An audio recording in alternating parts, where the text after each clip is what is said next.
Wow, that is a bright light. DEFCON 20 years. So I've been at about 8 of the cons, and it has been pretty incredible to see how things have changed over there.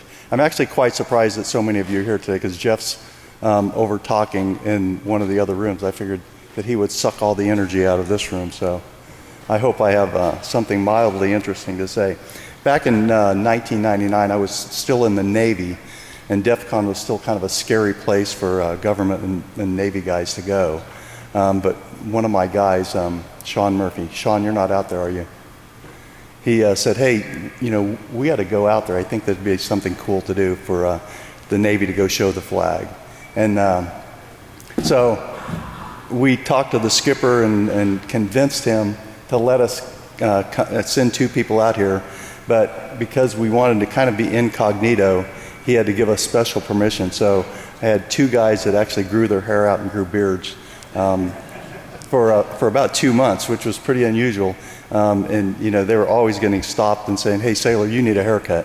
And so anyway, it was kind of interesting back then. Jeff's not here, but you know, this is pretty cool that we've been able, that DEFCON has been able to be around this long. You know, some people in the room here today probably weren't even born at the first DEFCON 20 years ago.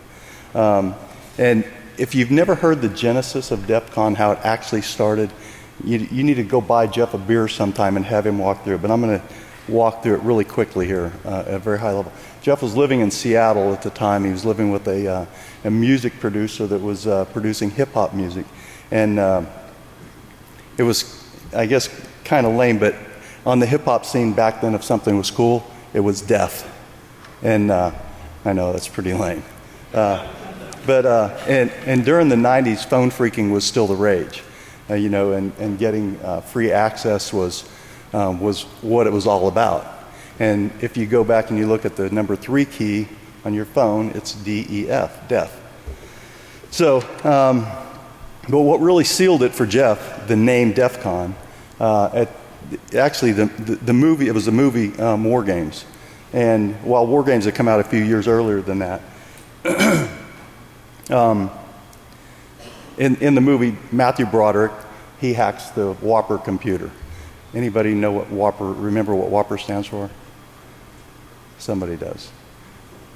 Has anybody seen the movie? Anyway, Whopper, he hacks Whopper and starts playing a game called Global Thermonuclear War. And when they ask him, it says, what are the targets you want to enter into here? He puts in Seattle and Las Vegas. So he was living in Seattle at the time, and he wanted to hold the con in Las Vegas, so it was like, you know, there's more to this. So anyway, that's how DEFCON was born. So here we are 20 years later, and I think that's a testament to the staying power of our community and the significance of what our community, what the security community has grown to over the years. In the early days, even, you know, think about this, back in 1992, computers were still pretty expensive. Not everybody had one, not like today, you know, when some of us have 2 or 3 or 4 or even a server farm in our in a closet at home. But the most important thing was there was no such thing as free internet access back then. I mean, there was no Wi-Fi. And when we think about it now, I mean, we go someplace and there's no free Wi-Fi. It's kind of like, what's going on here? No free Wi-Fi. I mean, I still get hacked off when I go into a hotel and I got to spend $14.95 for 24 hours of access. But anyway, back then there was so much to learn. I mean, it was the beginning of what we're doing today. There was so much to learn, and there really was no place for people to go and do that until DEFCON. And at DEFCON, you can actually meet people that are coming up with the cool hacks, and you know, you're going to see some amazing stuff here today. And you can actually build relationships with these people. It's a place where you could begin to build trust. And really, our community, the security community, exists because of the trust that we have with each other. The other thing, there were no security jobs. I mean, there were virtually no jobs in the security business back in 1992. So if you think about that for a second, 20 years ago, the jobs that most of us have now didn't even exist. I know that there was no CISO or CSO jobs. Maybe CSO jobs for the physical side.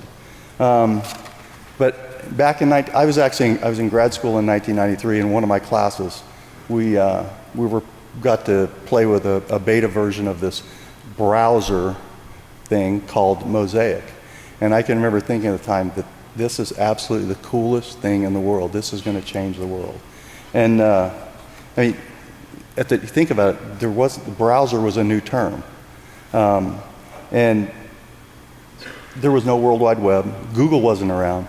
So for us in the security community at the time, if you needed something, if you needed to find out about something, you needed to research something, you needed to talk to somebody about something, you couldn't just go and do a search and find it. You had to know somebody. You had to know somebody who knew somebody. So DEFCON opened the door for us to meet people that we'd normally never get a chance to talk to. Scientists and government technologists, researchers, vendors, publishers. So it really kind of opened the window for the community that we have today. So you're probably wondering, what the heck does all this have to do with Homeland Security and the Christopher Columbus rule? A couple of people asked me that over the last couple of days. What is this Christopher Columbus rule you're talking about? Well, the Deputy Secretary at DHS is probably one of the smartest people in the world that I know. I mean, she's absolutely brilliant. But what she calls the Christopher Columbus rule is this: never fail to distinguish what's new from what's new to you. So what I wanted to talk about today are some of the things that DHS is doing that are contrary to what I think people typically think about the government, and really specifically the Department of Homeland Security. The government has become very good over the years at dealing with and responding to incidents in the physical world, but the cyber world, especially over the last couple of years, has really caused us to rethink and react differently to a variety of different things. And as my friend Tom Kellerman, many of you know Tom, he's with Trend Micro now, was recently quoted in an article saying that now anyone can download a cyber Kalashnikov,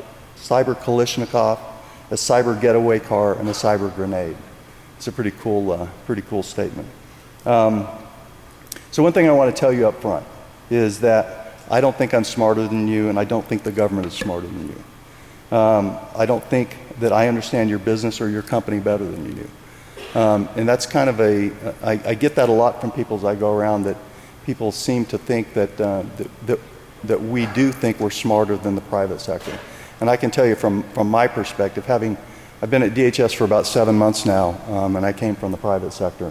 I certainly don't think that the government is smarter than all you all and what you guys are doing in your own organizations.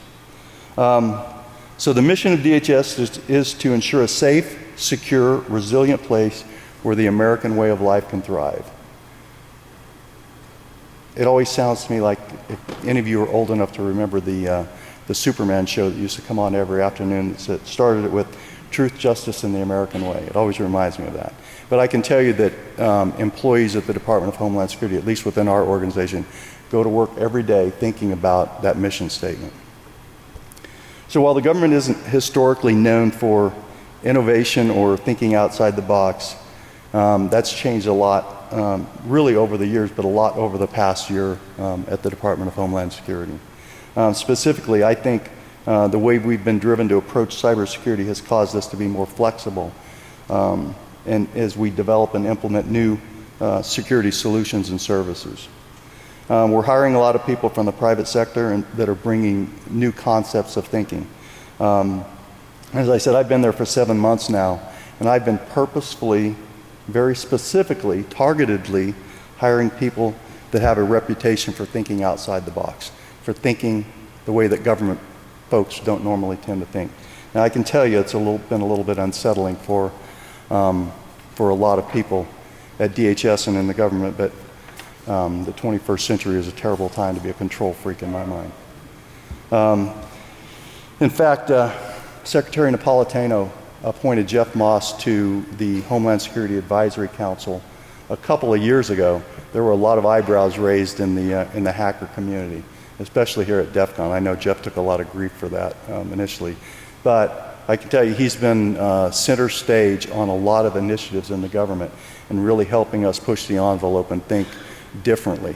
And the Secretary recently appointed Jeff to a task force on looking at cyber workforce issues at DHS, which I hope that we will then turn around and apply more broadly to the rest of government and even to the private sector. I have never asked Jeff this question directly, but I would almost guarantee you that 10 years ago, if you'd asked Jeff if he was, or you would have asked him if he thought he would be working this closely with the government, that probably would have been pretty interesting to see his response. So anyway, I'm here today representing the Department of Homeland Security because I want to tell you about some of the things that we're doing, but more importantly, some of the things I think that we have in common, and I also want to challenge you with a few things as I wrap my little talk up here. So you're all here at DEFCON to learn about new technologies, new techniques, and new opportunities. And no matter what your motivation is for what you do, whether it's looking for 0 days, writing new apps, or just wanting to learn how to run your organization better, ultimately I think, or at least I hope, that we're here because we care about national security and we care about security within our organizations, which contribute to national security in a large measure. I can't legitimately call myself a hacker these days, but I have spent all of my adult life in this business. And so the one thing I hope is that we do have a common concern for the safety of our nation. The United States is both a cyber power and a cyber target. And General Alexander from NSA is speaking, I think, at noon today. And I encourage you to go hear him because I think he'll talk a lot more about that. The critical infrastructure our society depends on every day relies on technology and is also very increasingly dependent upon cybersecurity. Those of you that were over at Black Hat, Sean Henry, formerly of the FBI, gave the keynote on Wednesday and talked a lot about that. In fact, you can read, Sean talks about it a lot in the media, and been some pretty interesting discussions that he's started. But our economic vitality as a nation is really dependent upon the critical infrastructure for things we need, like our communications, our transportation, electricity, water. You know, all of those critical infrastructure things are dependent upon the technology and the cybersecurity, the security that underpins all of that. Defending our critical infrastructures that support our businesses and government requires innovation and bold thinking. And that's what everyone in this room has the power to get involved with. Partnerships, collaboration, and information sharing are essential to cybersecurity. The more partners we have, the better protected and less vulnerable we all are. No one company, no one country, no one government, no one organization can do it all. I still think there's a bit of a perception, slowly changing I think, but there's a bit of a perception that the government is clueless about cybersecurity, and I can tell you that is, it couldn't be farther from the truth. So while there's certainly some government organizations and private sector organizations that are more mature than others, we're also pretty technically advanced in a lot of ways, and we have a lot of really smart people doing some fairly advanced work in a lot of areas. So really that's what I want to spend the rest of the time talking about are those issues. So we have three primary cyber responsibilities for the nation at the Department of Homeland Security. We secure the .gov environment for the federal civilian departments. We help the private sector secure their networks primarily in the critical infrastructure areas. And then we also lead and coordinate responses to national cyber events that rise to some national significance. And in 2011, U.S. CERT received over 106,000 incident reports from government and private sector organizations around the country. They also issued more than 5,200 alerts and advisories. So if you do the math, that's almost 300 incident reports and 14 alerts and advisories every single day of the year last year. And I can tell you right now we're going to do more than that this year. Our Industrial Control System CERT conducted 78 on-site assessments of civilian control system entities last year and worked with those organizations providing them recommendations with how they could improve their security posture. The ICS CERT also distributed more than 1,100 copies of our CSET tool, and we conducted more than 40 industrial control system training sessions, both at our facility in Idaho Falls and on our road shows around the country. Has anyone, I can't see, but so I want to ask the question, I guess.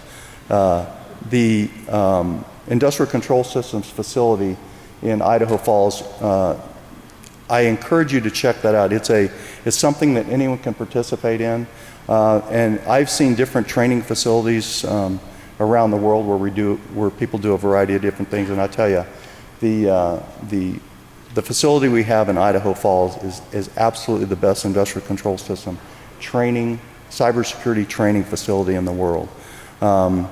And I encourage you, if you haven't been to it, and you can get on the schedule and attend that training, well worthwhile. And it's free, by the way. You just pay your freight to get there, and while you're there, really a great program. We pay particular attention at DHS to industrial control systems. It's kind of one of my passions, having come from the electricity industry before NERC, or before I came to DHS. I was the Chief Security Officer at the North American Electric Reliability Corporation, and I worked with about 5,000. I worked with all of the electric utilities across North America. That's U.S. and Canada, and even a couple in Mexico.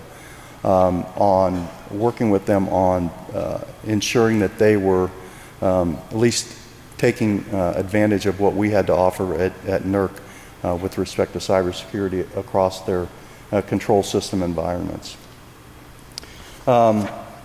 We also operate the National Cybersecurity and Communications Integration Center, or NCIC, which really is the nexus of cybersecurity information sharing in the federal government, and increasingly with the private sector. We have, it's a 24/7 operations, and we have people in there from all over the public and private sector. The various ISACs, the financial services, electric sector, IT sector, ISACs are represented on our watch floor. We have different federal government agencies represented there. We have the FBI, Secret Service, Coast Guard. We have a number of different organizations out there, and I can tell you, anyone who's ever worked in an operations center, it's the informal relationships that matter more than the formal relationships.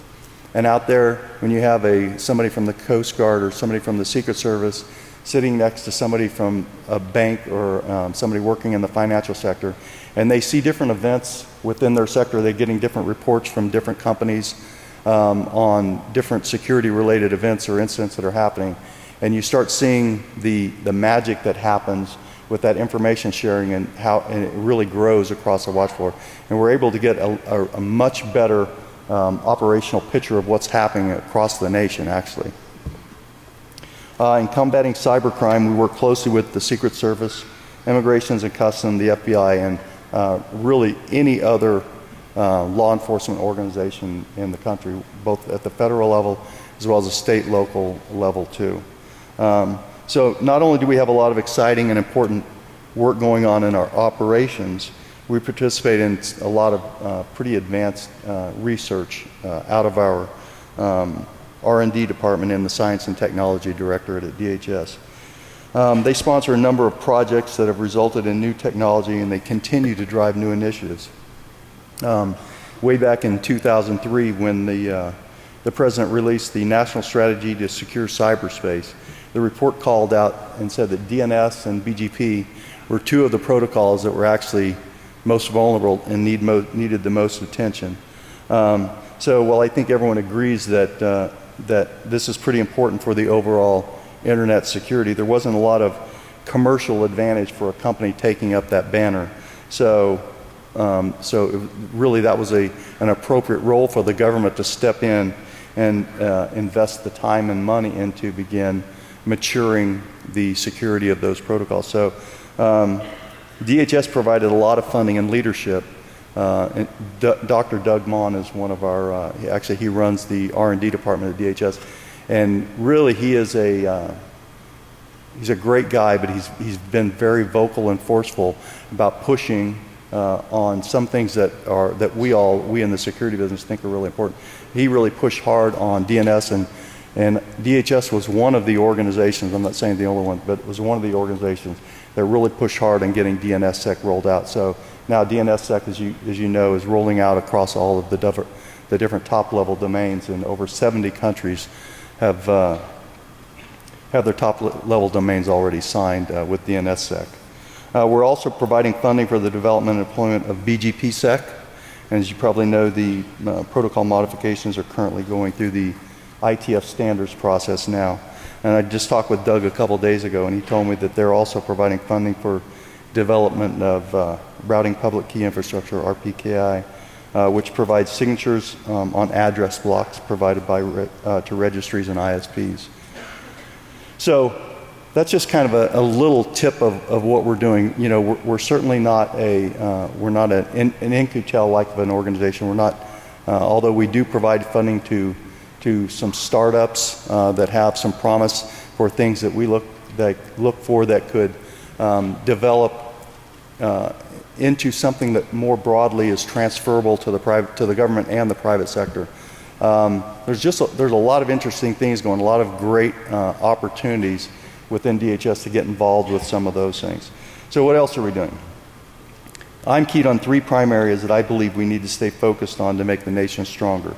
And these include 3 things: building a world-class workforce for DHS and the nation, strengthening partnerships across the government and private sector, and achieving operational excellence. So building a world-class workforce. Over the past 20 years, anybody that's been in this business for that long knows that we've constantly reinvented ourselves. I mean, things change so rapidly. I mean, the things that I worry about today as a security professional are not the things I worried about a year ago. I mean, the threats, they're different, the vulnerabilities are different. They've changed. And you know, my experience tells me that the things I'm worried about today are not going to be the things that I'm worried about 12 months from now. So even at DHS, we've had to evolve. You know, following the 9/11 disaster, the Congress decided that we needed an organization that was focused on Homeland Security. So we had got the Department of Homeland Security. But the department is really an aggregation of about 24 different departments and agencies. So you can imagine there's a lot of growing pains that go along with aggregating those different kinds of organizations, some of which have been around for a long time. You know, the Secret Service and the Coast Guard, those are very legacy-driven organizations, and bringing them into one very, very large organization has been some challenges.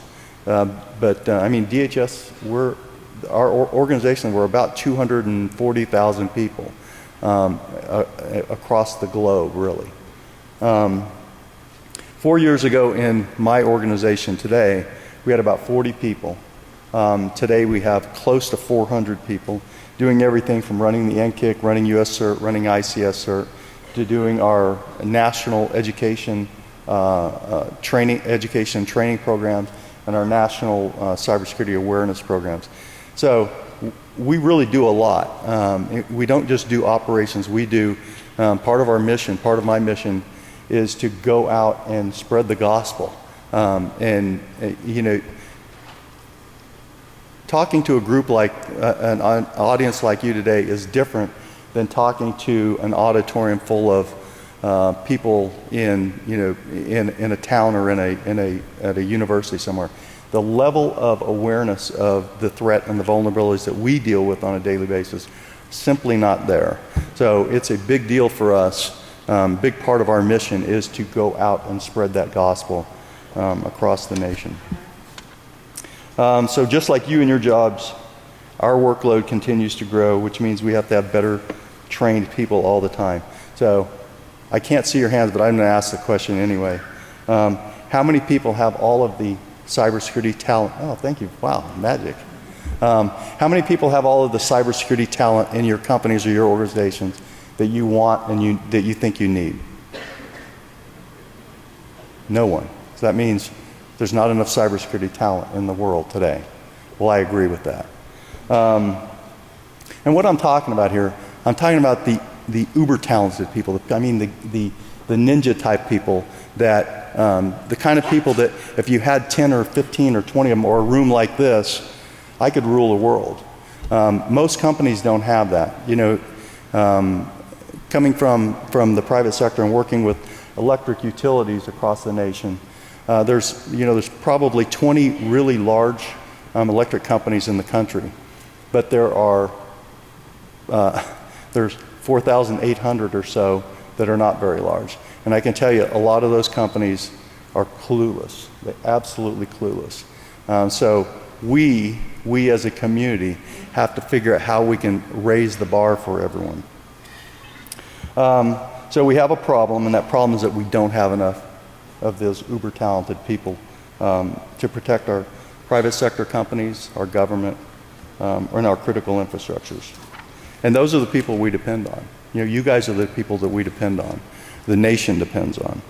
Identifying, cultivating, and creating the next generation of cybersecurity professionals is critical to our economic viability and the security of the nation, of our society, actually. I don't think that's hyperbole, and I really can't overemphasize how important that is. I was in Mountain View a couple of weeks ago. I go out and talk to companies and talk to startups every now and then and see what kind of things they're working on, if they're things that are translatable or transferable back into the government, or if they're things that I think have potential as that next big thing. And I was talking with one company, a small company. There were 77 people in the company. Really cool product. And they've grown from 4 people to 77 people in about 4 years. So that's a success. The bad part about it is they have 55 vacancies in the company that they can't find the talented people for. That's a big deal. I was talking with someone last night from a very large company, and he said that is their number one problem, is finding the really talented people to come in. And it takes so long. He said it took 18 months for them, once they identified somebody, to get them in the company. So that may be a different kind of a problem. That sounds like a federal government bureaucracy problem to me, but so this is a big deal. It's something that we, I think, as a community need to be more concerned about. So I believe our first step to solve the problem is a cultural one. We need to make people want to choose cybersecurity as a career. I don't think we'll ever get to a place where kids say, you know, I'd rather be a geek than be a cowboy or be a race car driver or something like that. But we need to make them aware that it is an option. I cannot tell you how many, you know, as I go around and talk to schools, both at the grade school and high school and at the university level, people simply do not know that you can actually have a career doing this. Hey, I was talking to 3 high school kids last week, and when I said, hey, you know, there are people that want to hire you. You finish your education, there are people that want to hire you. And they were pretty blown away by it. But that's good. I mean, so we just have to get better. We, the government and the private sector, have to work together on changing that public perception, figure out how we can actually make it cool. You know, it's cool when you're here at DEFCON and you're hanging around with you know, people that think alike. But you know, you go back out and you're one person in a sea of humanity that don't always think the same way. So DHS is taking active measures to cultivate the next generation of cybersecurity professionals. And we do a number of things. I'm going to run through a couple of the different programs that we're involved with.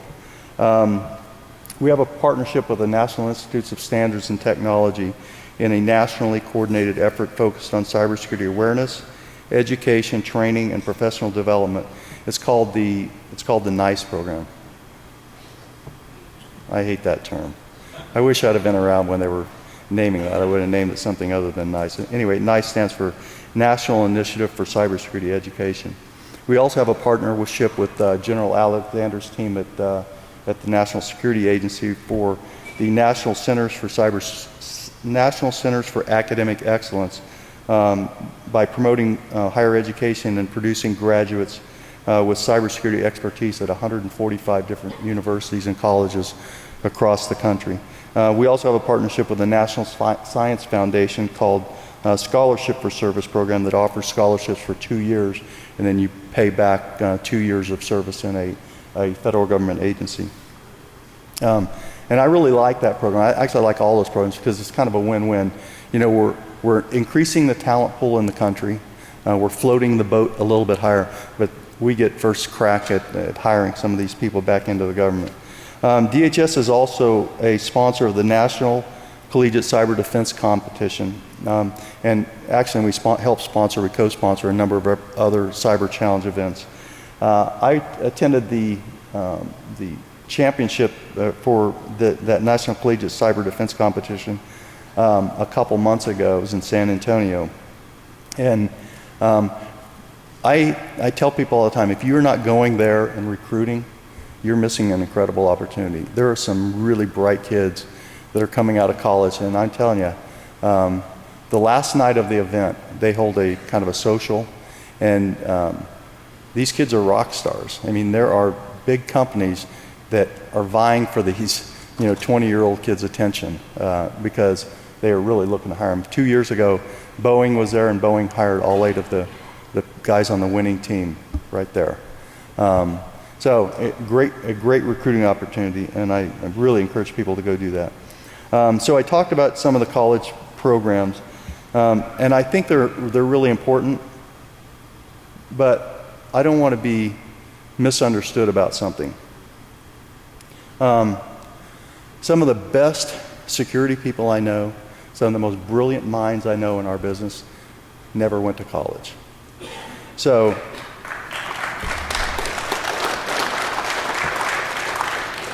I think that's lost. A lot of times we focus on going to college and these academic programs at universities and colleges. I don't want to miss, not everybody has to go to college. Those great people that I talked about, they spent those 4 years with hands-on keyboards, spending 20 hours a day hacking, thinking, learning, talking to other people. So I'm not going to poo-poo the college education because I really do think it's important, but it's not the most important thing. And we can't, I've been in a couple of organizations where HR didn't want to hire people if they didn't have a college degree. And I've fought that battle for the past 20 years. And I think we all need to recognize that because it is a big deal. I know that there's probably a lot of you out there that don't have a degree that are a hell of a lot smarter than I am in this business. And if you are, come and see me because I want to hire you. So one of my loftier goals at DHS is to actually make it a stop on somebody's career path. Now, I'm not naive enough to believe that, that everybody in here is going to want to run and jump and come and join work for the government. But I'll say we have some pretty cool opportunities in the government. We have a very cool mission, to protect the nation. We have cool tools. So it's not that that is a career choice for everybody, but you know what? Come and work for the government for a couple of years, 2 years, 3 years. Get some experience, especially if you're new in the game.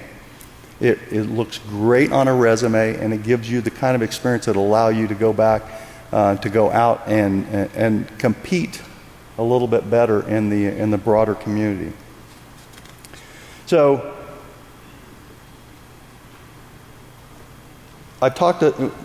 so while we're hiring great people at DHS, just like many of you, keeping those people is a challenge sometimes. I mean, as I just mentioned, and I encourage this, by the way, mention somebody come and work for the government for 2 or 3 years, then they go off and do something else. But of course, somebody works for you for 2 or 3 years, they're just getting competent enough where you can have them go and do other things, and that's when other people are coming in with offering better money or a new challenge.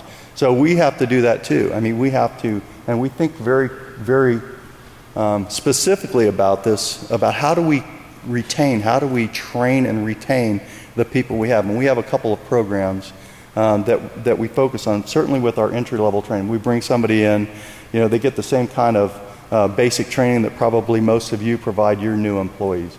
We really focus on that, try to create that culture where they realize that we value that. And then we have cyber rotations where we actually rotate people, give them the opportunity after they've been there a while to go and work in other parts of DHS. And as you can imagine, I mentioned earlier, you can go work in the Coast Guard, you can go work in the Secret Service, you can go work in the Secret Service has a National Forensics Laboratory, great place to go. We have a malware lab within the U.S. CERT organization. It's another great place to go and get some different experience. So, those guys look like they have guns. Oh no, they're not cops. These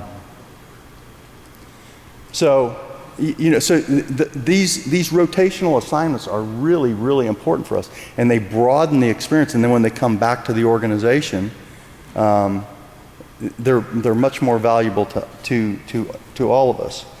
We also do formal mentoring, where actually, somebody can say, buddy them up with somebody that does have more experience, and they actually spend a year or two being formally mentored. And then we have a master's level program where people take classes remotely from the Naval Postgraduate School, and they end up getting a master's degree in cybersecurity from NPS, my alma mater, by the way. So we have a variety of missions at DHS, and in case you didn't pick up on it, I'm trying to convince you that DHS is a cool place to work. So my second goal is strengthening partnerships across government and the private sector. Information sharing and public-private partnerships are things we've heard about for a long time, and they're critical to our success, but we really have to work together on this.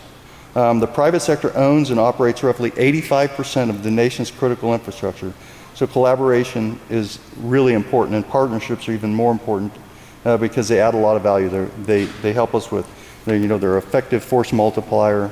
They're essential components to building awareness and education with our stakeholders. As I mentioned earlier, those circles of trust might be the most important component of our business. Socrates said, the way to gain a good reputation is to endeavor to be what you desire to appear. I said this at Black Hat yesterday. I think I might be the first guy to quote Socrates at DEFCON. I think this describes the trust model pretty well, and because it's in our business, it's all about having credibility, not being a poser. So we all know that partnerships are important. It's my job to make sure that DHS continues to strengthen them, build trusted relationships, and cultivate them that result in valuable information sharing across the government and the private sector. So my third goal is achieving operational excellence. There are threats everywhere, and we all see them. Mine may be different than yours, but they probably overlap in a lot of respects. My goal is to make DHS continue to be the lead for security in the federal government. I also want us to be the key organization the private sector looks for to help in securing the critical infrastructure. And the NCIC is really that place where we're seeing that now. The call volume and interaction with the private sector and the NCIC is going through the roof. People are beginning to realize that there's a lot of value in communicating with DHS from a threat and vulnerability perspective, because we have a lot of information. As we gather information from one company, we share that out broadly. And when you extrapolate that across the entire nation, that's what results in all of those alerts and advisories.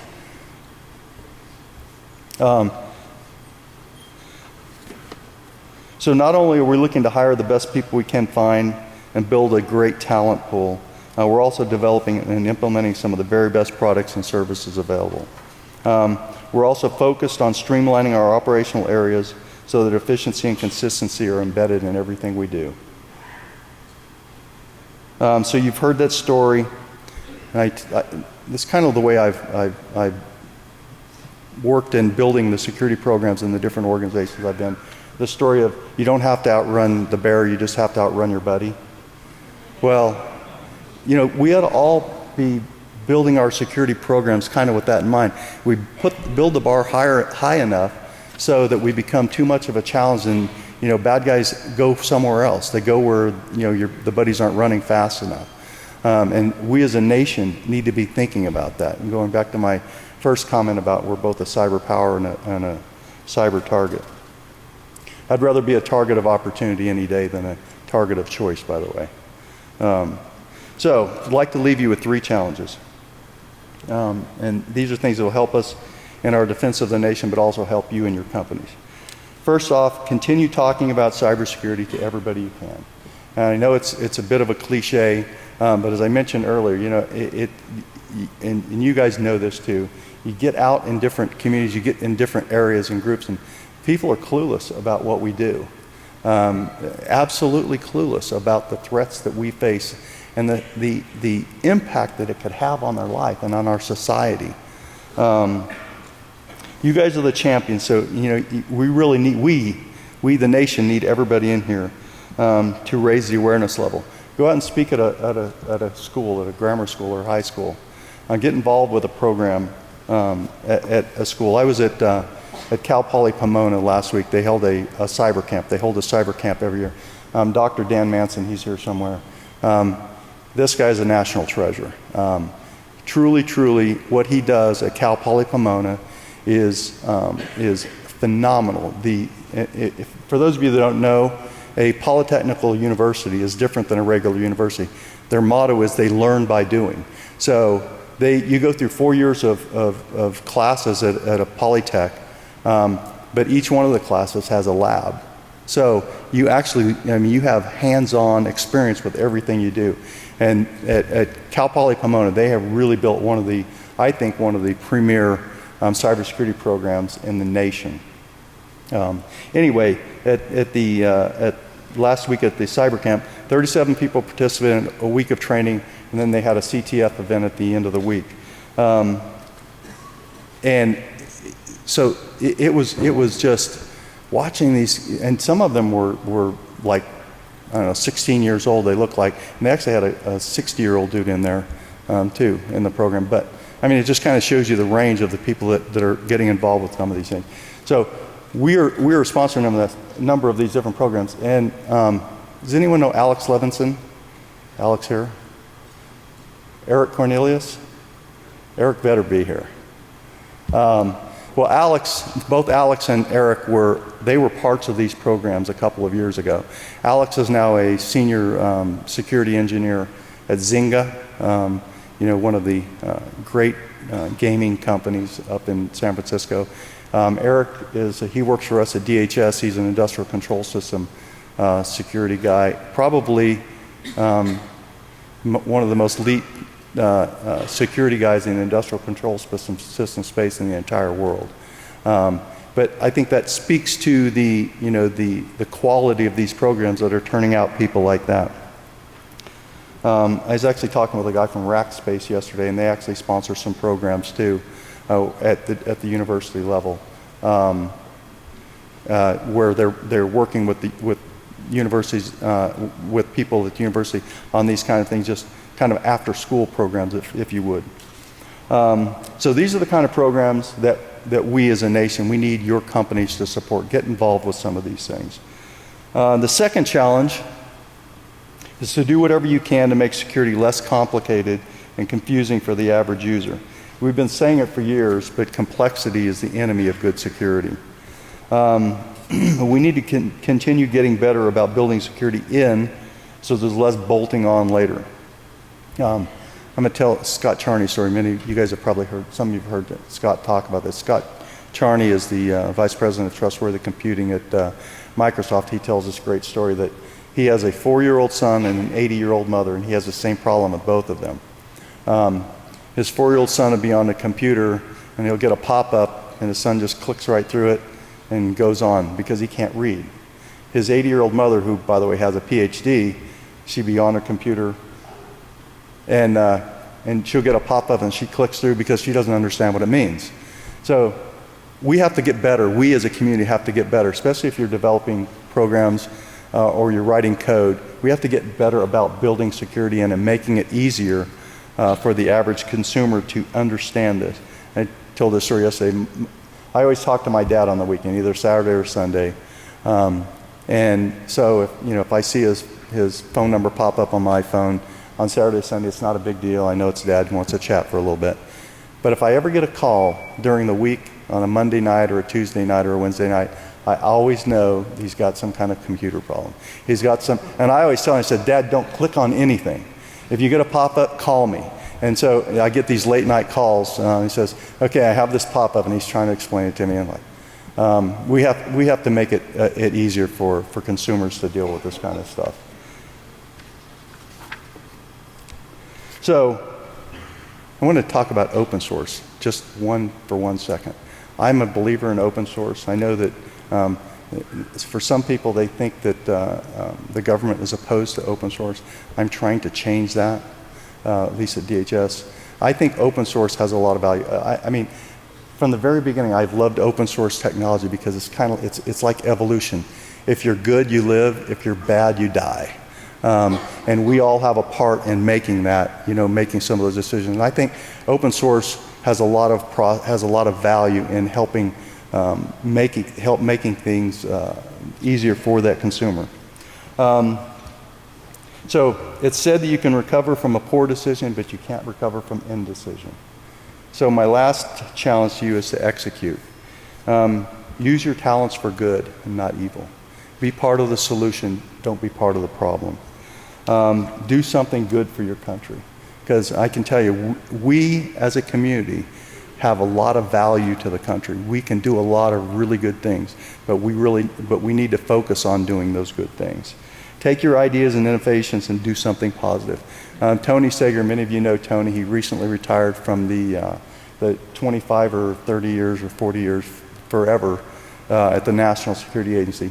Tony's absolutely one of the most brilliant people in the world, and he's so plain-spoken and he gets it, and he knows how to take the most complex thing and turn it into something simple. Tony says, automate everything you can, and when you get done, figure out how to automate everything else so that we can save humans for work worthy of humans. There's something profound in that, I think. And Rich Betlick, Rich is the CSO at Mandiant. He said last week, or actually a couple months ago, was quoted as saying, the average cyber espionage attack goes on for 416 days before the average company discovers it's been hacked. We have to get better at executing to change that. We as a community have to get better at executing. 416 days, and that's hard facts. That's not just hyperbole. That's not just made up numbers. They know that. We have to get better, and it's our job, it's all of our job, to get better executing to mitigate those kinds of things. So that's it, and I'm out of time. That's all right, you can rush me out of here now. But anyway, thank you very much. Enjoy DEFCON. This is awesome. 20 years.